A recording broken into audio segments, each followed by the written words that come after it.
I believe I'm live, but I'm not sure. So just give me 1 second.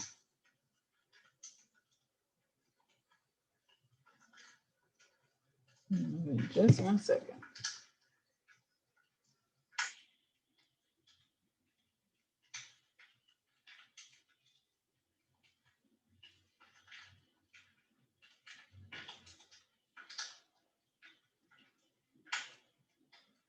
No, we're not live.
Okay.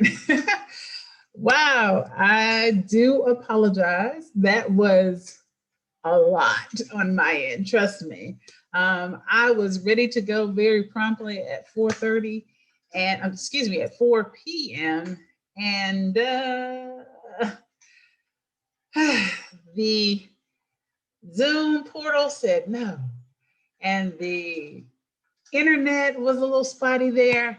So nonetheless, I'm here with you, and I am glad to be seen and to be able to connect with you all, because it says that I still have air in my lungs and the will and the greatest of intentions in my heart, and the ability cognitively and in an enlightened manner to use my brain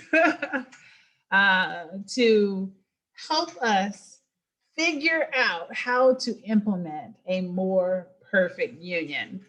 So, if this is your first time here, thank you so much for stopping by and just sitting there for a second to see who is this woman and what is she talking about.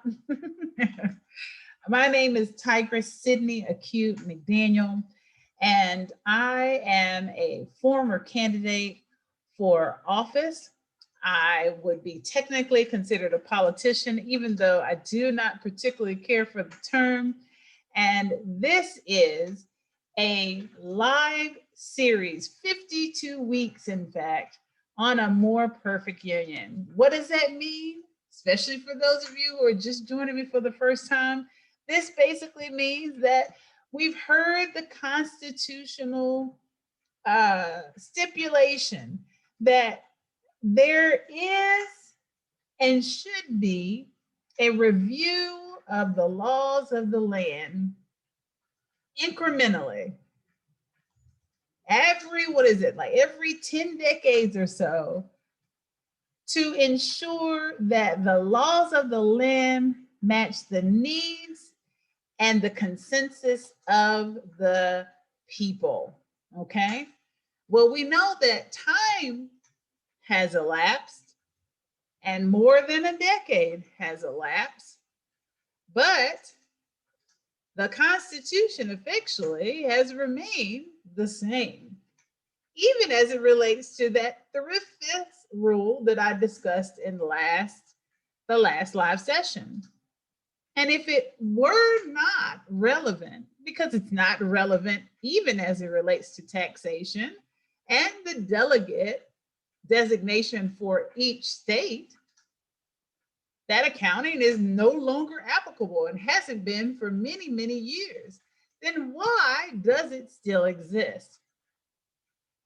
This is part of what we seek to address and resolve with finality. My goodness, there's a right to finality when you file your taxes each year. There's a right to finality for court cases, even though sometimes we see that that's not completely honored. So why isn't there a right to finality in understanding where we go as a nation and how we do so on democratic principles that necessitate the consensus of the land? I mean, after all, that's what's democratic. We associate the majority vote, quote unquote, with the general consensus of our land. So today, we're going to go ahead and review 15 more individuals. Now, what we did initially is I pointed out to you who I know to be the good guys, if you will. And for those of you who this is your first time tuning in, please understand that I use good guys very loosely. My disposition is that I don't know until I know. And I know as colloquial and simple as that saying seems, it's extremely profound because we really don't know a thing until we have researched the thing, experienced the thing, had time with the thing. And maybe even then, after all of that, there are new discoveries. So the I don't know until I know is just to say that I can't 100% guarantee and vouch for any of these people. I can only vouch for myself. And at the end of the day, that's generally how this life goes. Sometimes we can't even vouch for our own family members and our closest friends.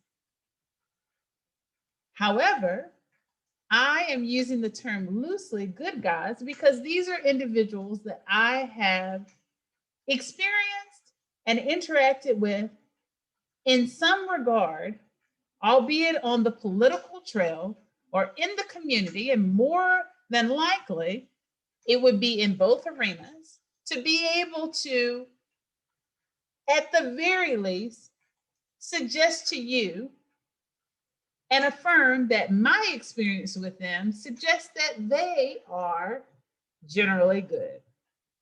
So I highlighted the good guys for our North Carolina legislature, and I highlighted those Democrats who currently hold office in our federal legislature. At the federal level, I know less of those individuals.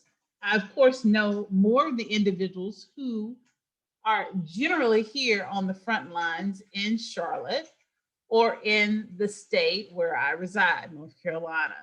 There's more of an opportunity to interact with them directly if their position, their seat, is rooted here specifically, as opposed to the federal seats.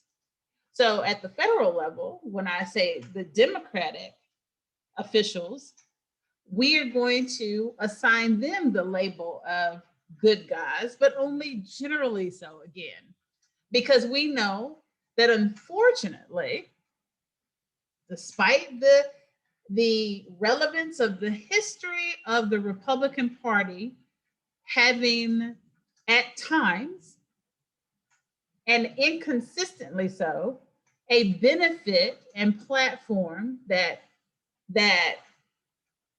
benefits Black America and promotes Black equity and advancement. Instead, we have seen conduct that is consistent with racist white America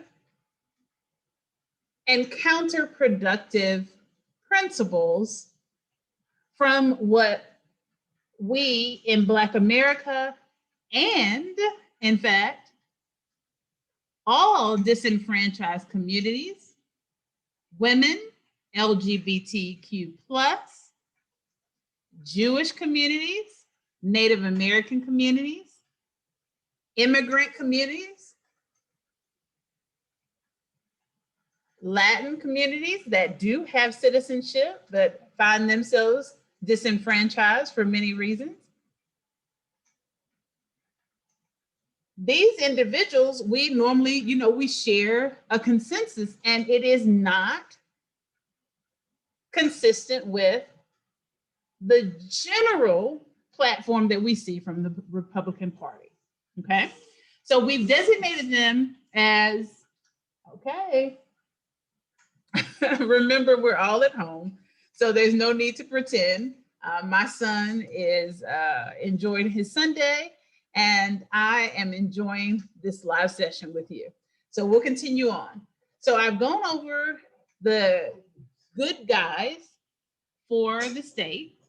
I've gone over the good guys in our federal legislature. I've pointed out to you our local seats as well, and we're going to talk about those as well, but we'll talk about those in the next live session.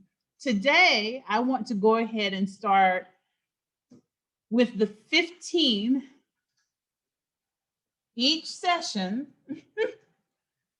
so that we have an understanding of who sits in the seats of our Congress, because our Congress remains predominantly white male dominated, or well, there you go, predominantly, it's redundant, if you will, and very destructively so. So it doesn't, yes, there are Caucasian men who are part of our federal legislature who are on the right side of justice. However, there are too many who are not. And there are too many who have this decidedly complicit disposition that doesn't befit our petitions and demands, because some of our petitions have been escalated to demands, as you've seen with these protests, on equity for all disenfranchised communities in America, okay? And we have wonderful allies who may not be a part of the disenfranchised community, but stand no less with us in solidarity, okay? I'm only still going to go live for 1 hour. I'm not going to go more than the 1 hour today. So I just want to go ahead and affirm that. Speaking of affirmations, let me go ahead and let's get the affirmation out of the way. Again, this is something that I do each session. And I believe wholeheartedly that as you speak, so shall you be, right? So may I further enlarge our collective and individual understanding and enlightenment and not further divide. Okay, here's another thing I need to get out of the way. It is very important that you please understand that this is not the Tigress show, nor do I intend for it to be. So whereas I am definitely going to go over text and I am facilitating this meeting, and thereby there is control of such facilitation inferred, I do not intend, however, for this to just be me talking at you for 1 hour each live session. If you're here with me, I told you before, based on the fact that I am using integrated services from Zoom and Facebook now, I cannot see how many people are joined in. I cannot see who you are specifically, even when I do have even when it does show me how many are viewing my live session, it does not tell me who you are. It doesn't identify you with your self-chosen handle on Facebook. I don't necessarily need to know your government first and middle and last name, but I would like to know that I am interacting with you, and I would like for you to interact with me. This is not just a dumping of my information either, just as I've explained in previous live sessions, and I'm just trying to make sure to cover certain things so that anyone that is starting to join these sessions, and this is your first time or your second time, and maybe I didn't say it in the last session, every other session, I want to take a moment and reiterate our stance, and then we'll move properly forward. We need to interact in order to form a more perfect union. Implementation cannot just be done viably by one person. Yes, I am definitely the unrivaled Queen Getter Done, but I can't do everything by myself, and I especially cannot fix America by myself. In fact, that's not consistent with what we want as Americans, as this melting pot that is America. And it's not consistent with democratic principles. We must listen to one another, our different cultures and subcultures, and our different needs based on our family dynamics are very important. Okay. So that out of the way, let's move forward. Here we go. So I'm going to share my screen and we're going to hop on over to the legislature, okay? And we're going to see what's going on here. You're just going to see my Facebook here in a second. And okay, I don't want to do the whiteboard. Oh yeah, let's do Google. There we are. Okay. There we go. Told you I was having issues with Zoom, friends. Okay, boom, boom. Here we go. Okay, U.S. Congress. I've told you these things before. You can just, I'm going to type in things, keywords, to signify how you can conduct your searches on your own, aside from our live sessions together. I know that it's congress.gov, but again, this just helps. So if you're like, okay, well, I forgot what the site is, because it can happen. You don't think you won't forget congress.gov. You can forget it, right? It can happen. Maybe you're busy. You type in US Congress, it's going to be the first to pop up more than likely, as you see, okay? So where to go? And it may look intimidating to those who feel like, okay, well, you know, legal information just is intimidating to me, and I just feel like I'm not going to get it, and I just feel like it's complicated because when I speak to my local representatives, they just talk in a manner that I don't understand. They use language I don't understand. This is also part of this forum to simplify and meet everybody where you're at and show you, remove that veil, rip that veil of obfuscation and this elite political class or society and the purporting that only they can understand. Only those who are part of it can understand their own language and understand how to use legislation as a vehicle to communicate, okay? And we'll go over that further in other sessions as well, because it is how we must implement a more perfect union. It is how we must implement equity. Without legislation, we don't have any of that change. I'm not saying this to be mean or sprite or sarcastic, but look at the Black Lives Matter protests. Look at the women's rights protests, in fact. But most recently, look at BLM. Protests all throughout the summer. Even Ice Cube promoting a Black contract. And I'm only, again, referencing this because it's the most readily known.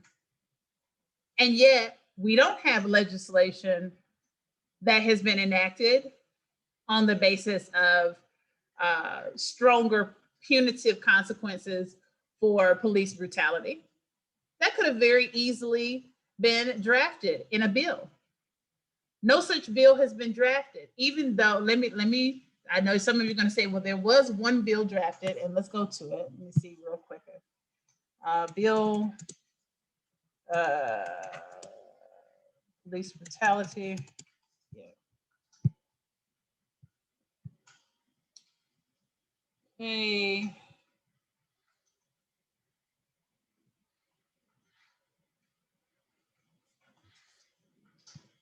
Okay, this is not what we were seeking. Signing an executive order on policing to build trust in law enforcement is not the same thing as an actual bill and legislation, laws that make it illegal to commit police brutality and that strip police of their inherent absolute immunity in their respective office, okay? And hold on one second. Because where there have been bills drawn, hold on, let me see if I can find it.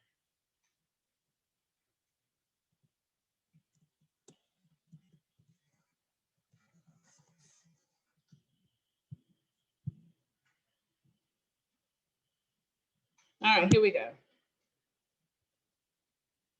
Okay.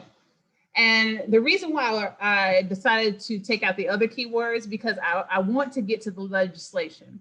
I don't necessarily want to focus on the news publications and their opinions, where, albeit objective and professional opinions, or just objective reporting of it. It's neither here nor there because we need to see the legislation. And of course, it was Ayanna Pressley, who we do appreciate. who introduced this June 1st, 2020. However, that's where it stands. Okay. And it says condemning all acts of police brutality, racial profiling, and the use of excessive and militarized force throughout the country. Okay. It is a resolution. It has not been enacted. Okay. And I will post this link. Let's see, I believe I can do it now, because we need to get in the habit of going to the chief source, the primary verifiable resource for information that is legislative. Okay. So let me go over here and I'm going to post, go all the way up. So we're going to be doing double duty here. And I'm glad to do this. This is how I wanted to interact with you. And mind you, if you have questions, this is the time, or you have comments, and we can look up things together.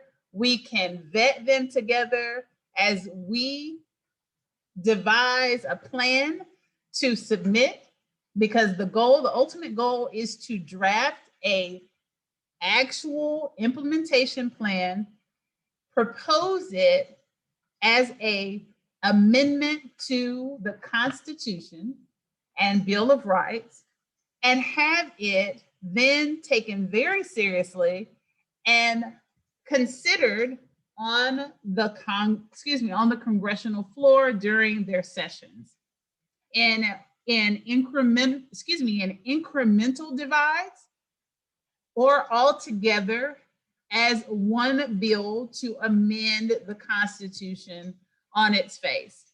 The one thing that I know that I wish for us to include, and I want us to have a discussion on what we agree, so that we know, okay, this is what we agree on. Because again, this is not just Tigress McDaniel. It can't be, because that would be a dictatorship. And I'm not up for that job. I don't want that job at all. I vehemently reject and rebuke that type of nonsense. So as we go through this, our checkoff list, as we strategize to prepare our plan and then propose it for implementation or consideration, and then changes, and revisions where need be, and then implementation, then so be it. So if you're in agreement with me and you're live with me and you agree that the 3/5 clause need be stricken from the Constitution, please agree with your thumbs up or say yes, say aye. We can do it in the form of parliamentary procedure. Some of you are familiar with the fact that I served as parliamentarian for high school organizations, and in fact, college organizations. I've served in leadership for quite some time. So we can do it very simply, or we can do it, even the formal process is simple. And I want to make sure that we are all sufficiently aware of that and become comfortable with legal jargon, okay? So if you're here with me and you agree that, okay, so what? Y'all are saying, maybe this side is saying that the 3/5 clause does not apply to the notion or the projection that slaves were not considered humans. We already know the truth. That was the last video. Go check it out. Okay. But nonetheless, if you're over here and you're like, I feel that nobody would be that inhumane, and I just I cannot co-sign that that's what they thought. Okay, fine. And I don't mean to be sarcastic. I'm just, trying to demonstrate what the rationale may be from one side and the other. Okay, but you're over here, and then over here you're like, okay, no, taxation and delegate accounting, I don't believe that was the only thing. I believe they intended it to be 3/5 human. Okay, so we have these two people on either side. But if you agree like me, no matter if it was intended this way or intended this way, because at the end of the day, we can, you can try to argue it. But again, like I said, go to the previous video and I clear it up. At the end of the day, we know that neither analysis or interpretation applies to us now and hasn't for many, many moons. So if that's the case, then we don't need it there. It doesn't change the overall body of law and its application to delegate accounting and taxation of people. In fact, it would be a greater benefit economically if you were to look at it to actually include all individuals as a whole person for delegate accounting for each state. Count all individuals as a whole person for taxation purposes.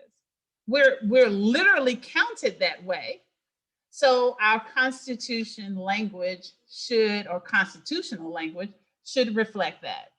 So if you agree, thumbs up.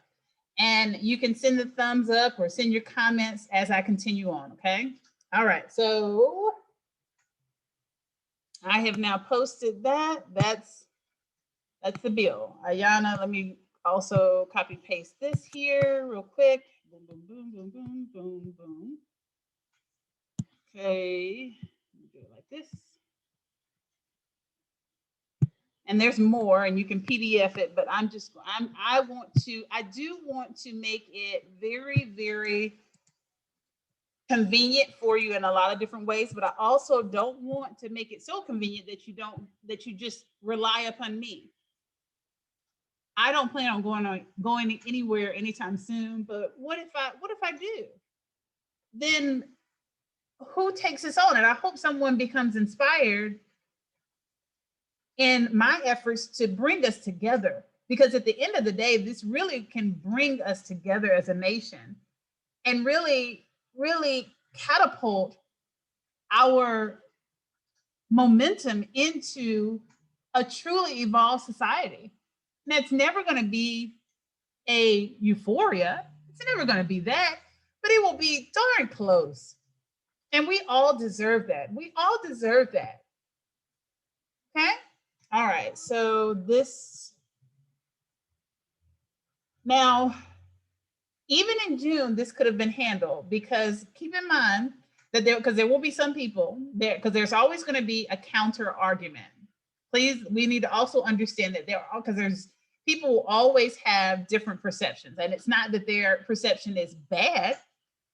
I think that each person's perception is valid from the aspect of it being their own individualized demonstration of how they process information.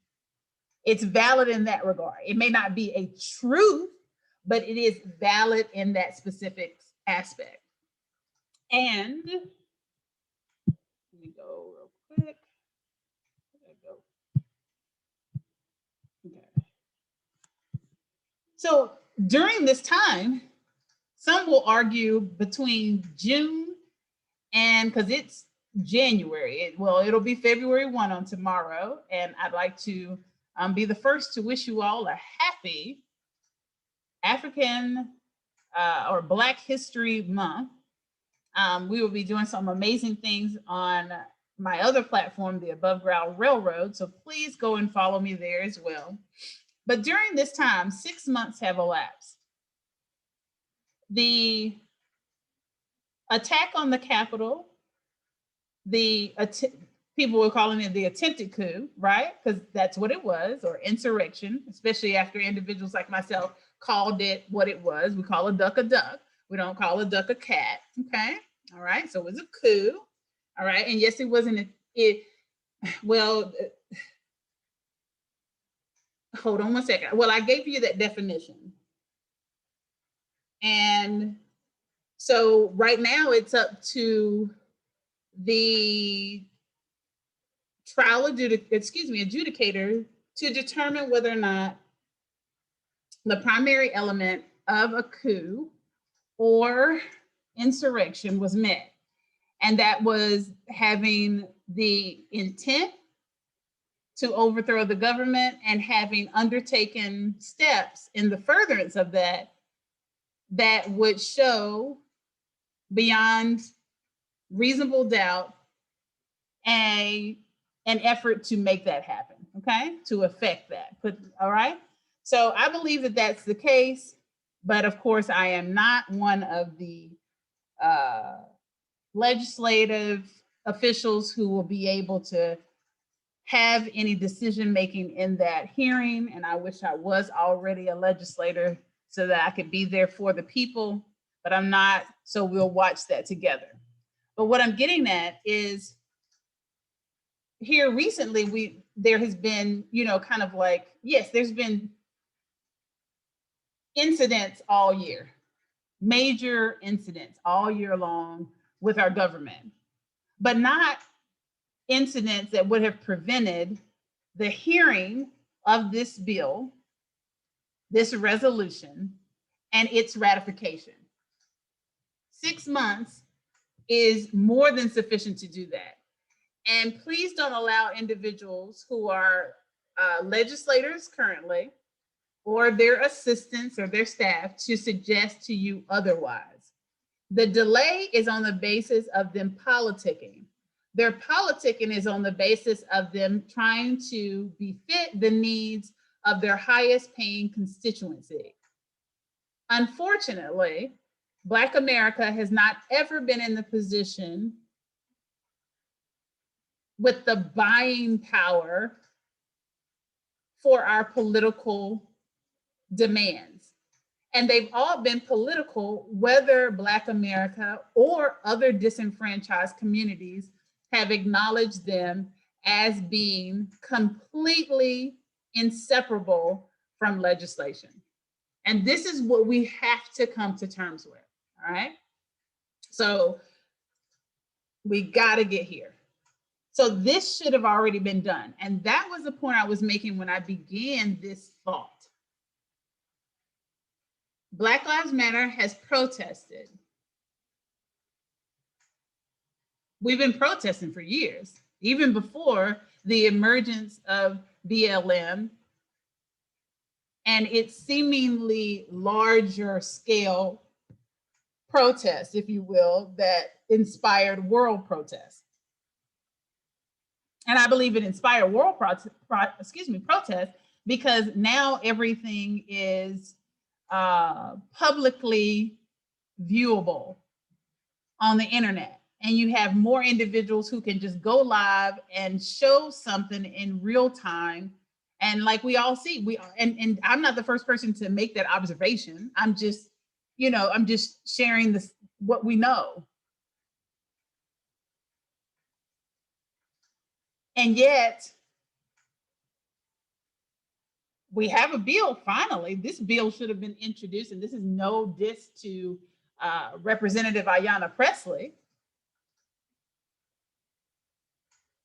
But it is a major concern that we should have as Americans with our legislature. They can do this and they can they can ratify legislation in a timely manner. It doesn't need to take an excessive amount of time.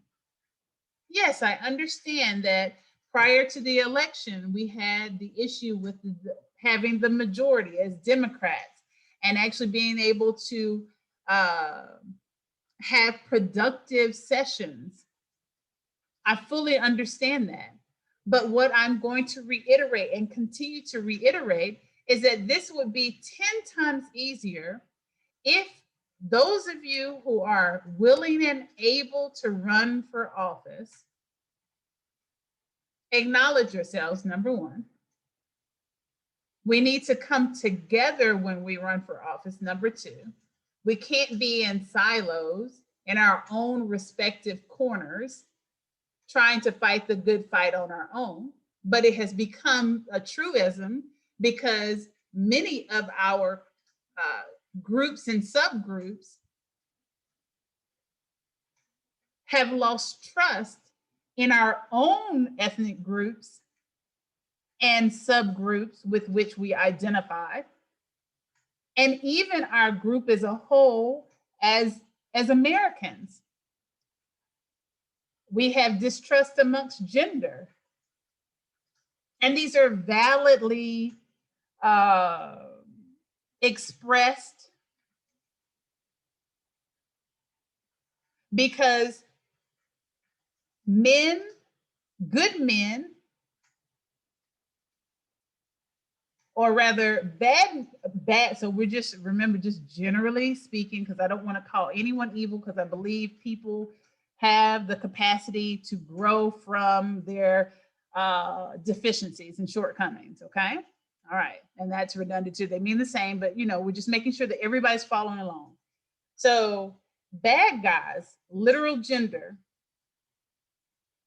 make it harder for the good guys.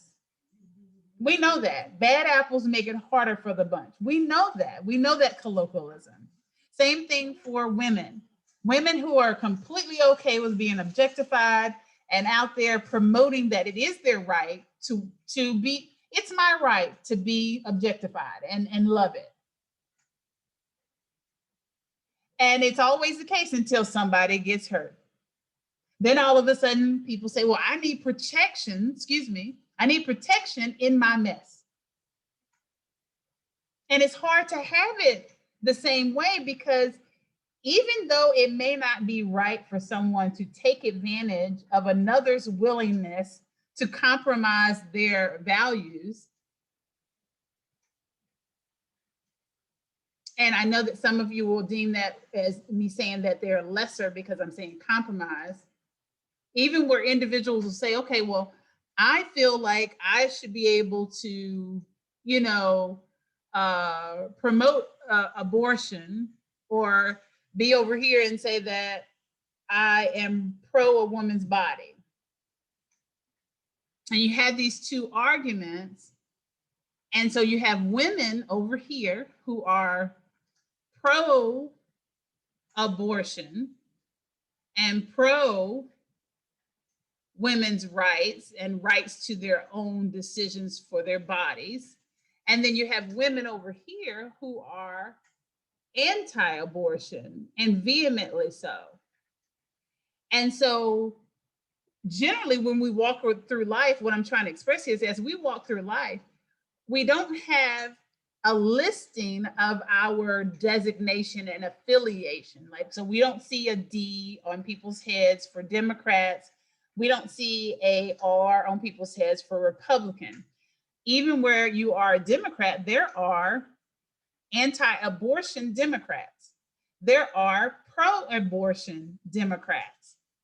This is another issue that we must really tackle, so that, because in a democratic process, when done correctly, we can hear both sides, listen to the arguments of both sides, and then devise a middle ground. A happy medium is what I like to call it, where everybody wins and there is no real compromise, because everybody walks away having had their petitions heard and had them implemented into a plan that incorporates both sides' opinions and values, sets of values.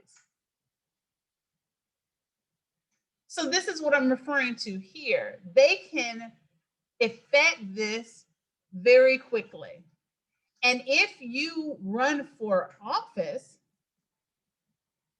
and I run for office, and then other individuals who are on the right side of justice run for office, and we're the individuals in those legislative seats, you have less conflict, because we would go through this process deliberately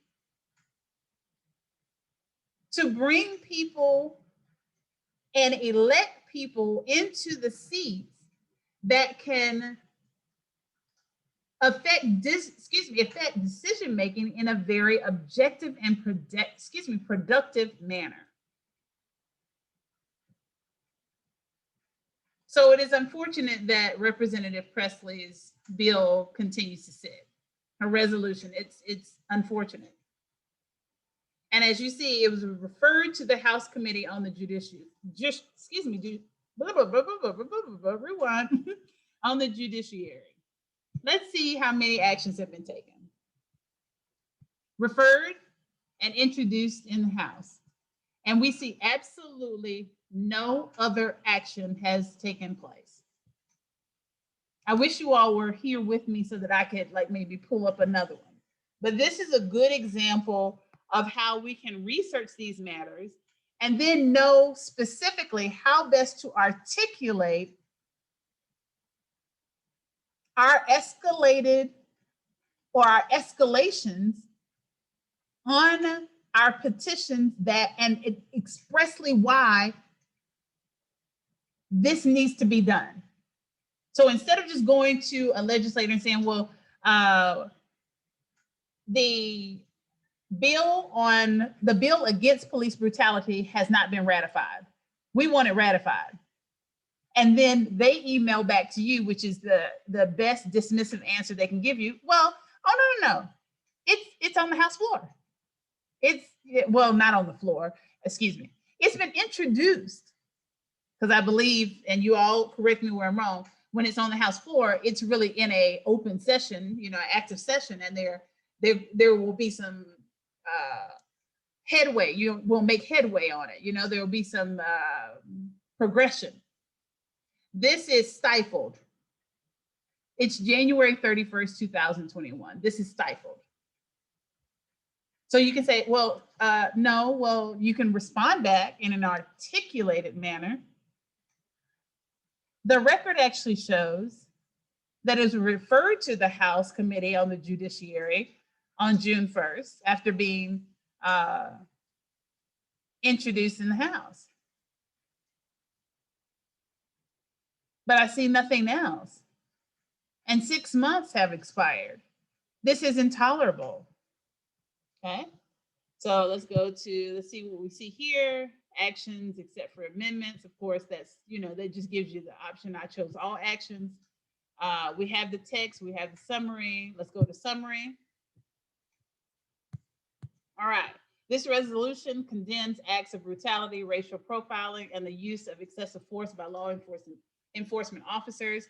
It also calls for the end of militarized policing practices. The resolution supports strengthening efforts to promote accountability for individual law enforcement officers and police departments. Finally, it calls for the adoption of sound and unbiased law enforcement policy, at all levels of government. And the reason why we would have it at all levels of government is because there has been state and federal conflict, if you will. The states, especially the states that seek to uphold these antiquated policies that provide this absolute immunity undeservedly to police officers who do corrupt their oath, then it just makes it bureaucratic red tape, and makes it very difficult for anything to get done because everyone's following protocol. And so then it normally fizzles out and loses its impact, intensity, as far as our fighting for the justice of beautiful Black lives who have been lost, and LGBT community individuals who have been murdered on the basis of being transgender, children who have been sex trafficked on the basis of basically just things just stall. And I'm just talking about that in general because it applies here when you're talking about should legislation be federally prevailing or should the states have more power? And this should not even be up for debate, because the literal interpretation in law is that the federal government is prevailing. However, because the Constitution is written very in a generalization, like it's here's our guiding principles for America. And then the specification is so much greater on the state level, then it makes for this easy ensuing of conflict. Now, of course, there is great detail and stipulation in federal statutes, but I'm just talking about the general overview of our Constitution. So having this type of policy, law enforcement reform at all levels of government would really give the federal government, even though they already have that extension of authority, that prevailing authority, it would give them swifter tools to correct the police brutality that we see that has terrorized our nation. Okay. All right. So let's keep on going. All right. And then let's get to the 15 people really quickly. But this just gives you an idea of, let's go back here so we make sure we're, okay, let me post this. Okay, we're not going to add anything here. We're going to post that. Okay. And see, you can see that I'm live. Okay. Let me go here because I want to, is it going to let me look at it? I hope so. Yeah, so here we go. All right, so yeah, we're doing 15 U.S. legislative officials, and then legislation as a vehicle toward equity and a more perfect union. So this is, I've used this example from Ayanna Pressley, Representative Pressley, to show how legislation is the vehicle toward this equity if we have the right people in office. Without it, we can protest till we are completely exhausted, till we are hoarse, till we have lost our voice, in fact. And we can even have great, good guy legislative officials draft a bill and introduce the bill. And then what happens? What we just saw. Okay. So we're going to go over these really quickly, and then we're going to end. I think we'll be able to end at 5:35. So because this session is going as planned, even though I had the hiccup and had to start late at 4:30. The Board of Elections, really quickly. So let's go there. All right, so I'm going to do Mecklenburg because we should, well, I'm trying to think. I said that we would do local next week. So let's go to state. Let's go to North Carolina Board of Elections.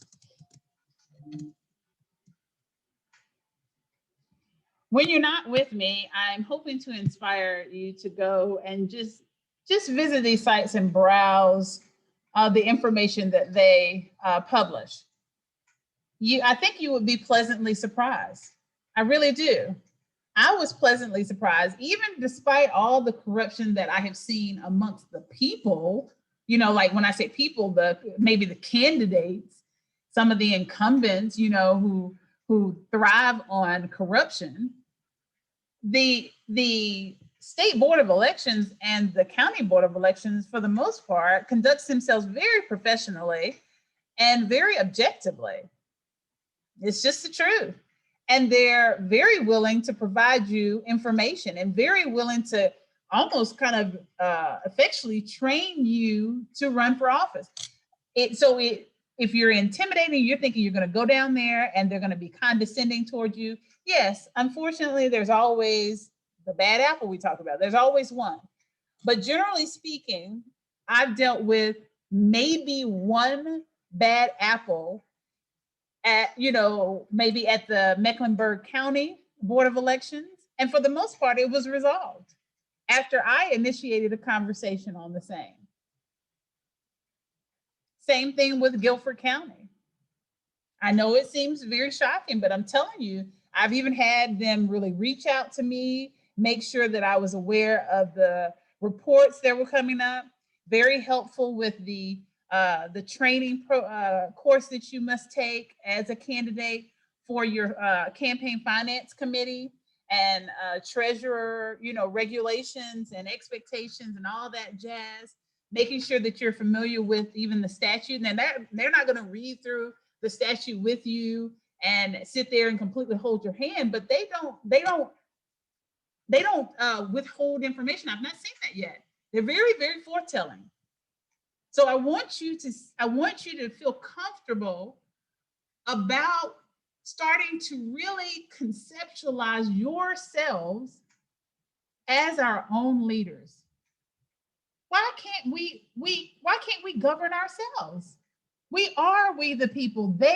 I believe that was the intended interpretation. I believe that was the intention for the interpretation of the original Constitution. We the people, them who has established this United States of America.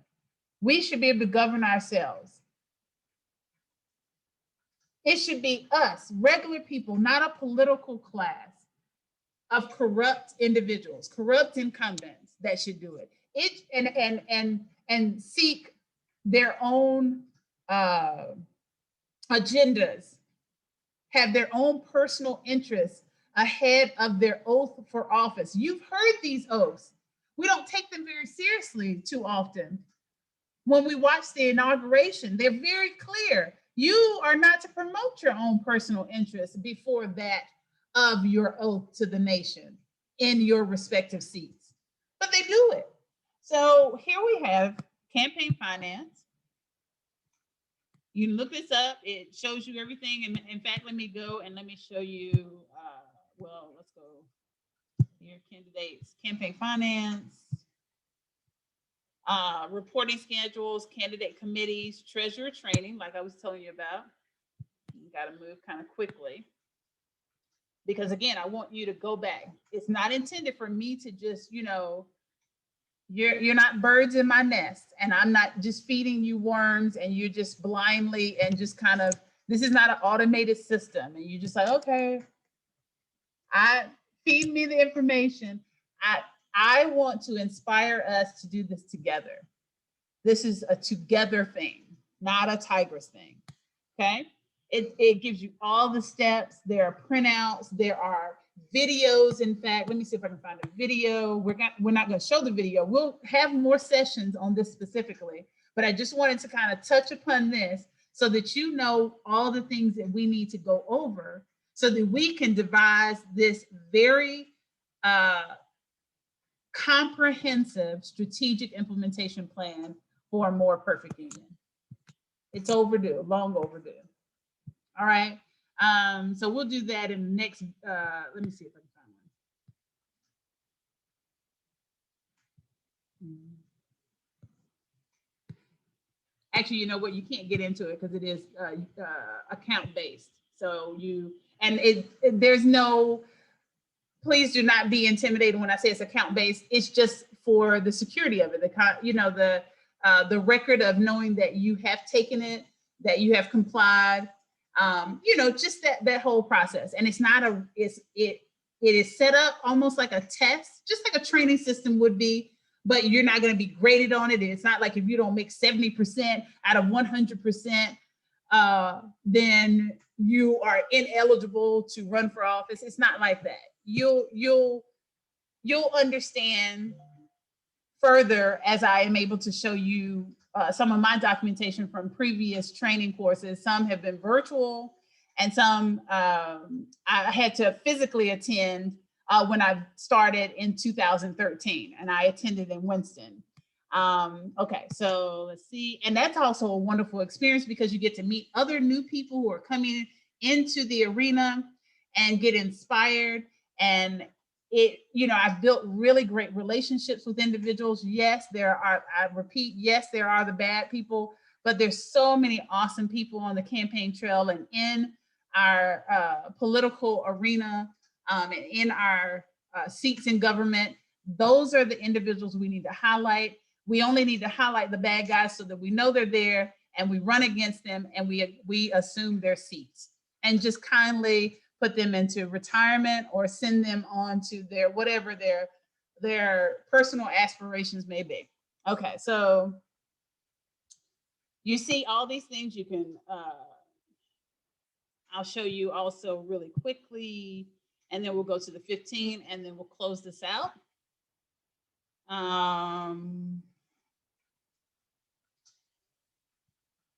Yeah, search funding. Let's go here.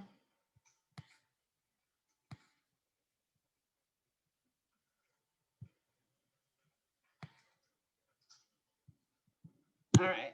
We're gonna, you'll see here, we're doing the campaign finance report search by committee. I'm gonna show you mine so it's less intimidating, okay? And of course, since my first name is so rare, you see I've done it before to show people. Because I'm this veil and Oz thing, this Wizard of Oz behind the veil, it's nonsense. That was a movie. And so is the notion that just as unrealistic as the Wizard of Oz was, so is the ideology that the political class has this untouchable and rightful authority in that capacity. They do not, it does not exist. We're done. Okay, so research. And you'll see that this one is only inactive because I had to close this committee because I was running for state. You see the designation here, STA. So I have not run for state office for quite some time. I might be running for state office in this upcoming election. And then you can actually, you can report to them that you wish to activate it effectually, okay? And we'll go into it. And basically you certify of active or inactive status. I'll show you, here's the certification of inactive status. That was the last time I ran for office in 2010 for state. And this is not a complicated form. You see what, there's nothing complicated about this form whatsoever, okay? Now I'm into keeping records, so you receive it, they will stamp it, you can get a copy, or they will upload it, and then you, as you see right here, let's go over here, move myself, and you can print this out and make a PDF and all the good stuff. They even, because they intend to be very transparent, and they keep all the records just like anything that is sent into them, just like the Secretary of State, they do as well. You can tell that's my handwriting. And I didn't undertake any type of special mail process, delivery process. It was just a regular old legal envelope with a regular old stamp. Drop it off at the regular, well, they're extraordinary for the most part, postal service, and boom, boom, boom, boom. Okay, so let's move forward. Very simple stuff. And as is your reports, let me see. Even if you miss a report, I'll go over this real quick and then we'll spend the last 5 minutes on the 15. Okay, so here's a good example. I had the penalty assessed because I missed the deadline. I'm human. It was, I'm running for state office for the first time. It happens. Okay. You may receive a letter like this and you're like, oh my God, the world's over. No, it's not. And you don't get a scarlet F because of these type of penalty assessments if you're late on a file report, but you do need to cure your deficiency, which only means just make it right, right? So let me show you real quick and then come out of that one. So that was the assessment. You're not going to believe the appeal. Watch this. See, so you can see just how very simple this is. This is my appeal letter. And I hope that this really, really, really lessens the intimidation that you feel. I really do. This letter is a one-liner, or basically a one-liner, okay? And I was permitted to deliver it by email, as you see, okay? And you see, very kind. Happy weekend to you as well. And all this stuff is uploaded same way, okay? March 27, 2015, reference appeal letter, notice of penalty assessment for committee to elect Tigress Queen Getter Dunn McDaniel to the North Carolina State Board of Elections at ALI, which is and others in Latin, which is ET, the next word ALII. That's all that's saying, nothing fancy. And you don't have to put that. You can just put North Carolina NC State Board of Elections. That's it. I hereby give notice of my appeal from penalty assessment and request waiver for the penalty. I received the notice of penalty assessment dated for March 9th, 2015 on today. March 27, 2015, I immediately contacted your office to acknowledge receipt and seek absolution from a seemingly untimely appeal. And I think there was some issue with my mailing or something like that. But no one really was at fault. It just seemed like it was untimely, and there you have it. And then I just kindly say, I'll await your response. Thank you, me. That's it. There was nothing else. Again, the second page is just her response from the email. That's it. That's it, friends. That is it. Okay. And then you go, and it's 5:30 now, so let's hop on over. So penalty appeal, right there, penalty assessment, right? And there should be a letter that says it was cured or something. Yeah. And you see that I have, oh, there we go. Over here, if you'll notice, right there, you have outgoing correspondence and incoming. So we'll go to the outgoing, and this should be the letter that says, okay, you're good to go. Or one of these. We may not have time to go over it right now, but you understand what I'm saying. So you can do this in your free time, and you can see that clearly I've still been running for office. I think I've had to go through the penalty appeal 3 or maybe even 4 times over the course of the last 7 years. And it just really, all in all, is very straightforward and procedural. So I want you to please take the time and just browse the site and become familiar with the State Board of Elections and realize that it's something you can do. All right, so let's go back over to the legislature. Move this, boom, boom, boom. Okay, I'm at here.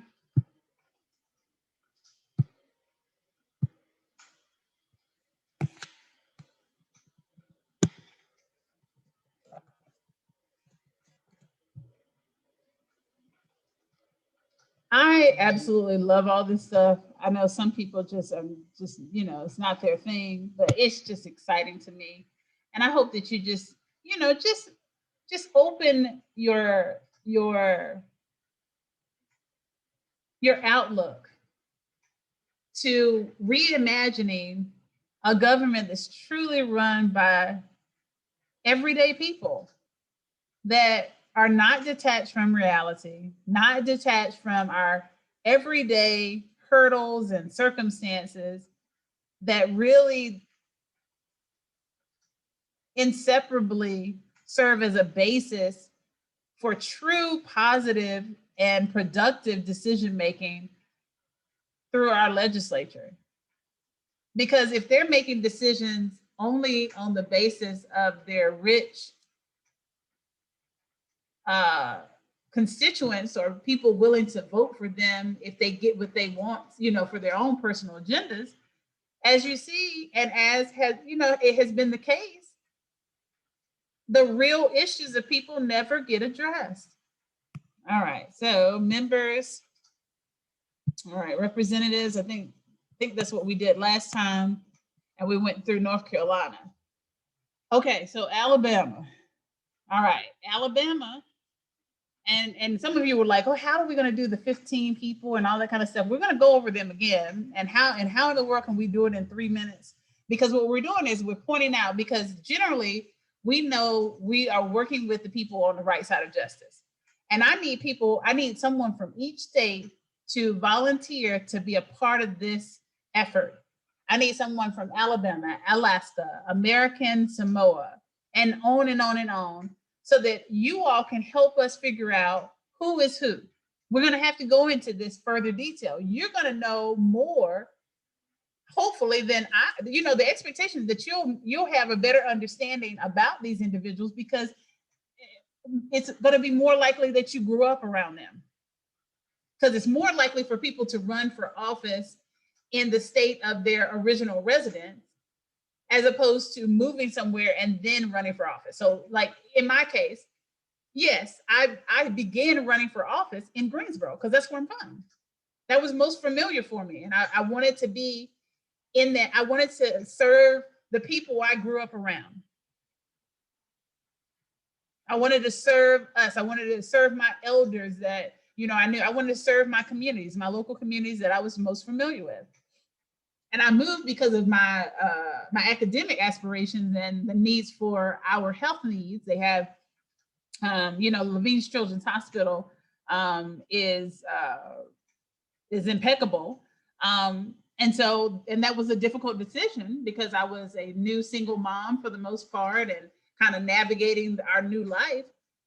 So that was a big deal to decide to move here to Charlotte.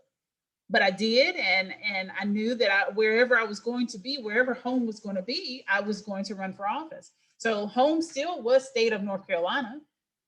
So, and I need you all to help in this process because I can at best approach this like a private investigator. And I don't want to be that person per se. We are going to engage some of that. We're going to look up these people and see if they deserve their seat. That is unquestionably going to happen through this platform. However, please understand that just like with my circumstances, we know that news publications have also been corrupted by corrupt politicians. They have a quid pro quo relationship, and they will produce and publish libel to win elections against, we know the smut campaigns. We know all of that, right? None of us are unfamiliar with that unless I guess you're living under a rock, And so I don't want to just look up news publications because they may be lies. And some of the Republicans may be good guys. We need to know this. So let's quickly, because it's already 5:37. I took just a little more time. We'll end at 5:40 promptly.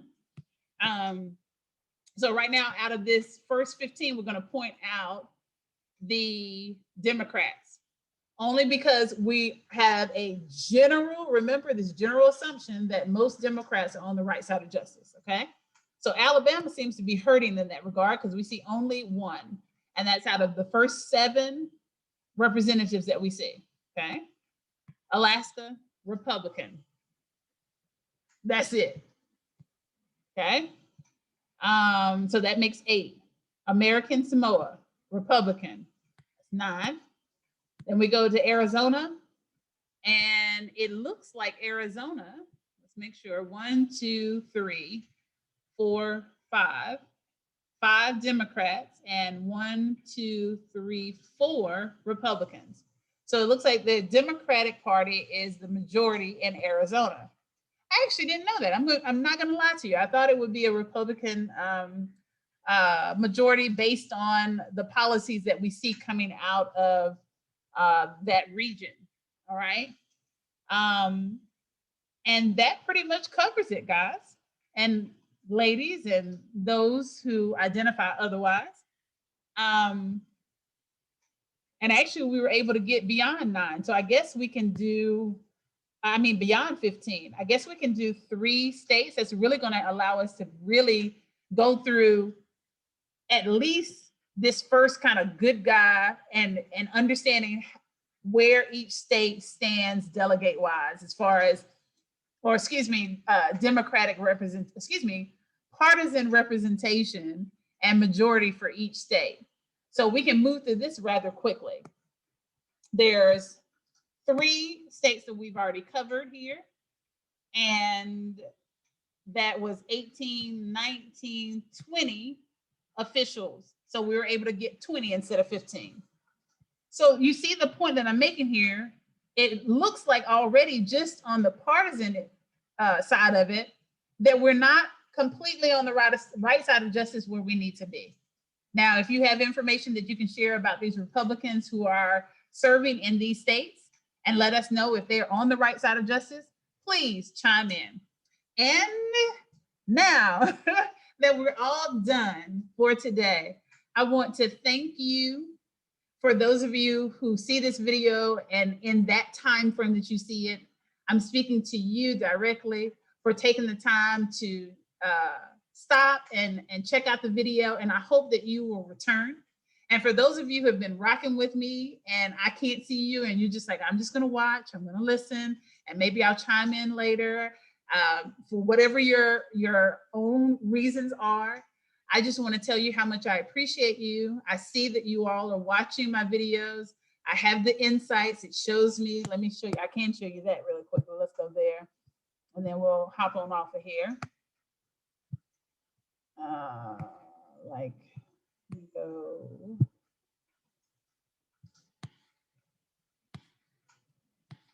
You see that? So this is what I mean by insight. Some of you, I know I've mentioned it before. I reached 2,344 people in this month, 4,200 total. It's, going up because of I believe that my new series has been the reason why my engagement has increased. And I really appreciate, the reach has increased. Now we need to get engagement up. I'm very thankful for the 100% improvement in engagement. Please continue to join me in this process. We can have a more perfect union. I am Tigress Sydney Acute McDaniel. Oh, wait, hold on, stop share.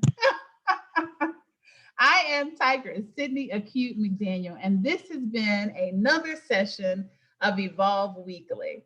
I'll see you next week.